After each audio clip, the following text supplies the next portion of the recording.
नहमदुहु व नसल्ली अला रसूलिहिल करीम अम्मा बाद फ़अऊज़ु बिल्लाहि मिनश शैतानिर रजीम बिस्मिल्लाहिर रहमानिर रहीम रब्बि इश्रह ली सदरी व यस्सिर ली अमरी वहलुल उक़दतम मिन लिसानी यफ़क़हू क़ौली।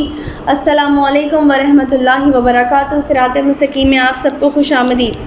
पिछली आयत में हमने पढ़ा कि अल्लाह ताला फरमाते हैं कि ज़मीन और आसमान में जो कुछ भी है वो सब अल्लाह ही का है, और तुमसे पहले जिन लोगों को किताब दे दी गई थी इन्हें भी हमने ताकीदी हुक्म दे दिया क्या था, अल्लाह से डरते रहो, और तुम अगर कुफ्र करोगे तो समझ लो कि जो कुछ आसमान और ज़मीन में है वो तो अल्लाह ही का है और इससे बहुत बेनियाज़ है और हम्द के लायक है। फिर अल्लाह ताला फरमाते हैं कि जो कुछ ज़मीन और आसमान में है वह सब कुछ अल्लाह ही का है और हर काम में अल्लाह का कारसाज होना ही काफ़ी है। अल्लाह ताला फरमाते हैं कि अगर तुम सरकशी करोगे, नाफरमानी करोगे, तो तुम्हें हटाकर तुम्हारी जगह दूसरे लोग अल्लाह ताला लाने पर पूरी कुदरत रखता है। अल्लाह ताला फरमाते हैं कि जो शख्स दुनिया के बदले में आखिरत का भलाई चाहता है तो अल्लाह ताला उसे ज़रूर आखिरत में बदला देंगे, लेकिन जो दुनिया ही को पीछे पड़ा होता है, दुनिया ही मांग रहा होता है, तो अल्लाह ताला उसे दुनिया दे डालेंगे और उसका आखिरत में कुछ हिस्सा नहीं।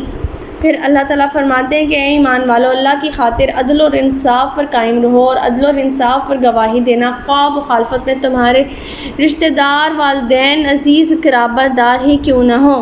अगर कोई फ़रीक जो है अमीर है, गरीब है, सब के सब अल्लाह ताला के अंडर हैं, अल्लाह ताला उनका वारिस है, लिहाजा अपनी ख्वाहिश नफ्स के पीछे पड़कर अदल की बात ना छोड़ो, गोल मोल तोड़ मरोड़ के बात की खाल दूसरी तरह ना बनाया करो और सच्ची सीधी बात कहा करो। बेशक जो कुछ तुम करते हो अल्लाह इससे वाकिफ़ है। हमारा आज का सबक आयत नंबर 136 से लेकर आयत नंबर 40 तक है, तो आज का सबक शुरू करते हैं। बिस्मिल्लाहिर्रहमानिर्रहीम। या अय्युहल्लज़ीना आमनू आमिनू बिल्लाहि व रसूलिही वल किताबिल्लज़ी नज़्ज़ला अला रसूलिही वल किताबिल्लज़ी अनज़ला मिन क़ब्ल वमन यकफ़ुर बिल्लाहि व मलाइकतिही व कुतुबिही व रुसुलिही वल यौमिल आखिरि फ़क़द दल्ला दलालन बईदा।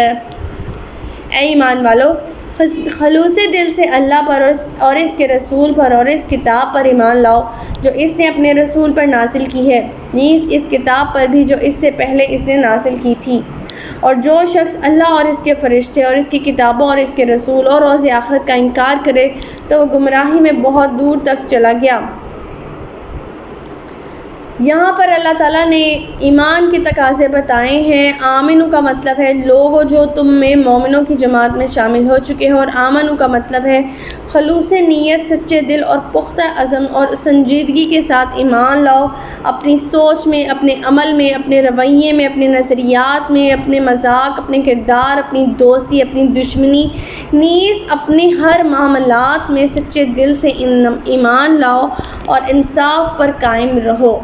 अल्लाह ताला फरमा रहे हैं कि जो शख्स अल्लाह पर ईमान लाता है, कुरान से पहले नाज़िल शुदा किताबों पर ईमान लाता है, रसूलों पर ईमान लाता है, फ़रिश्तों पर, आखिरत के दिन पर बिन देखे ईमान लाता है, यही पुख्ता यकीन का नतीजा है। और ईमान बिल गैब के यही अरकान हैं जिनके ऊपर ईमान लाना बहुत ज़रूरी है। आयत नंबर 137। इन्नल्लज़ीना आमनु सुम्मा कफ़रू सुम्मा आमनु सुम्मा कफ़रू सुम्मा ज़दू कुफ़्रन याकुनिल्लाहि लियग़फ़िर लहुम वला लियहदियहुम सबीला। बिलाशुबा जो लोग ईमान लाए, फिर कुफ्र किया, फिर ईमान लाए, फिर कुफ्र किया, फिर कुफ्र में बढ़ते ही चले गए, अल्लाह इन्हें हरगिज़ नहीं बख्शेगा, ना ही इन्हें सीधी राह दिखलाएगा। इनसे मुराद ऐसे मुनाफिकीन और मुर्तदीन लोग हैं जो हर वक्त मज़हब बदलते रहते हैं। जो इन्हें पल्ला जिस मज़हब का भारी नज़र आने लगता है इसकी तरफ हवा के रुख के साथ दाखिल हो जाते हैं।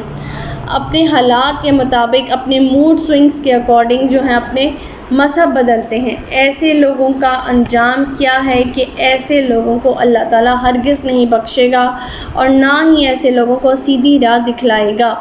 आयत नंबर 138।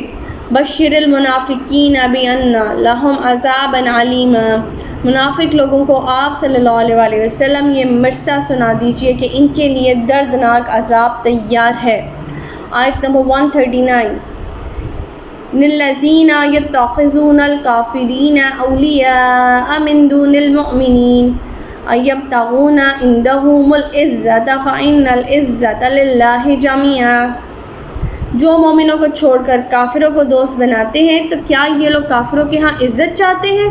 حالانکہ عزت تو سب اللہ ہی کے لیے ہے۔ کافروں سے دوستی منافقوں کی مثال اور ان کا کردار یہ تھا کہ وہ کافروں سے دوستی کر لیتے تھے، اور یہ بات ہو رہی ہے منافقین کی، جو مومنوں کو چھوڑ کر کافروں کو دوست بنانا بہت ہی اچھی بات سمجھتے تھے۔ یہ لوگ کافروں کے ساتھ میل جول رکھ کر ان کے نزدیک ہونا چاہتے تھے، حالانکہ نتیجہ اس سے بالکل برعکس ہوتا ہے۔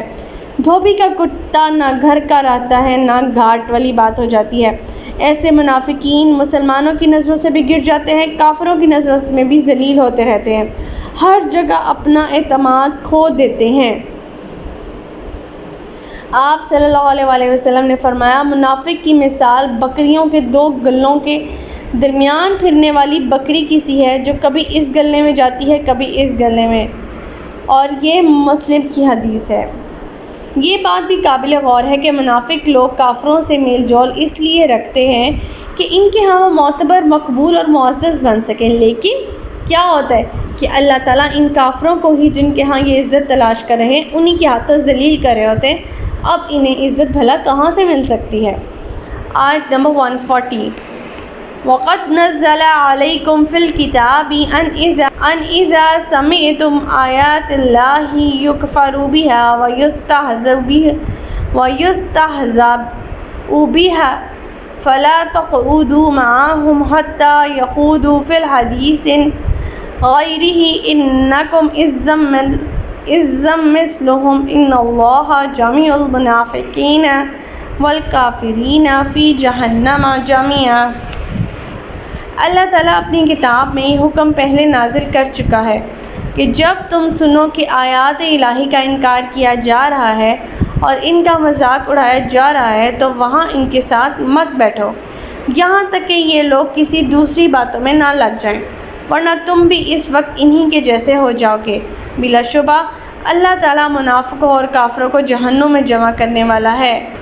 اللہ تعالیٰ فرما رہے ہیں کہ ایسی محفل میں مت بیٹھو جہاں پر یہ لوگ ایسی زبانیں اور ایسے الفاظ استعمال کر رہے ہیں۔ اللہ تعالیٰ قریب ہے کہ ان کی زبانیں بند کر دے گا اور انہیں جہنم میں ہانک دیا جائے گا۔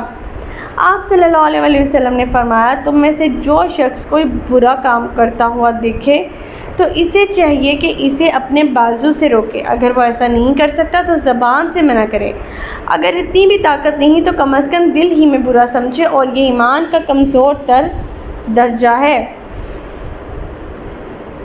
ایک دوسری روایت میں ہے کہ اگر دل میں بھی برا نہ جانے تو سمجھ لے کہ اس میں رائے برابر بھی ایمان نہیں۔ مکہ میں اللہ کی آیات کا مذاق اڑانے والے کفار مکہ اور منافقین دونوں مل کر، یہاں یہود منافقین، مدینہ میں کون تھے؟ یہود اور منافقین تھے، مکہ میں کون تھے؟ کفار مکہ تھے۔ یہ لوگ اللہ کی آیات کا مذاق اڑاتے تھے، رسولوں کا مذاق اڑاتے تھے، اور ان کا یہ بہت پرانا دستور تھا۔ اللہ تعالیٰ فرما رہے ہیں کہ اگر ایسی محفل میں یہ لوگ ایسی باتیں کر رہے ہیں، مذاق اڑا رہے ہیں، تو ان میں مت بیٹھو، قریب ہے کہ یہ تمہیں بھی اپنے جیسا کر ڈالیں گے۔ اللہ تعالیٰ at the end of the day انہیں جہنم میں ہانک کر لے جائے گا۔ اللہم لا تجعلنا منہم، اللہ تعالیٰ ہمیں ایسے لوگوں میں ہونے سے بچائے۔ تو ہمارا آج کا سبق یہیں تک تھا۔ اللہ تعالیٰ سے دعا ہے کہ اللہ تعالیٰ ہمیں قرآن پاک کے احکامات پر عمل پیرا ہونے کی توفیق عطا فرمائے۔ اللہ پاک ہمیں ہدایت دے کہ جس کے بعد گمراہی نہ ہو۔ ربنا لا تزغ قلوبنا بعد إذ هديتنا وهب لنا من لدنك رحمة إنك أنت الوهاب سبحانك اللهم وبحمدك أستغفرك وأتوب إليك۔ السلام علیکم ورحمۃ اللہ وبرکاتہ۔